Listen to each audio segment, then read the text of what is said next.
கடலூர் மாவட்டம் திட்டக்குடி அருகே பண்ணை வீட்டில் கள்ள நோட்டு அச்சடித்த வழக்கில் தற்போது முக்கிய குற்றவாளி ஒருவர் கைது செய்யப்பட்டிருக்கிறார்.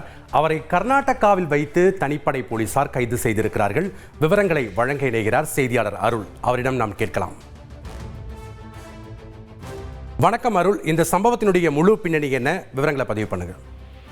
வணக்கம். கடலூர் மாவட்டம் திட்டக்குடி அடுத்துள்ள அதமத்தம் கிராமம். சார், என்னோட ரெசிக்னேஷன். ரெசிக்னேஷனா? எதுக்கு? நானே ஜாப்ஸ் உருவாக்கி பாஸ் ஆகலாம்னு இருக்கேன். எப்படி? பாஸ் வாலா பி தி பாஸ்.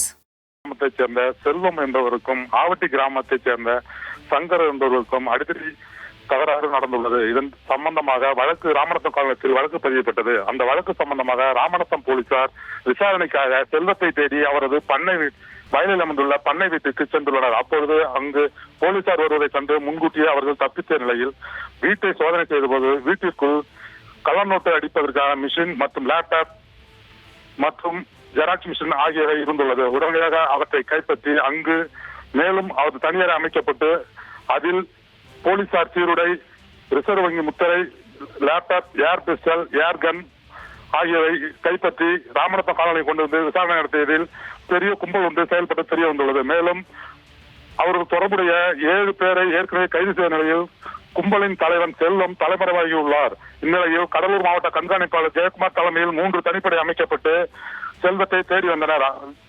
நேற்று செல்போன் சிக்னலை வைத்து தேடிய போது கர்நாடகாவில் பதுங்கியிருந்து தெரிய வந்துள்ளது.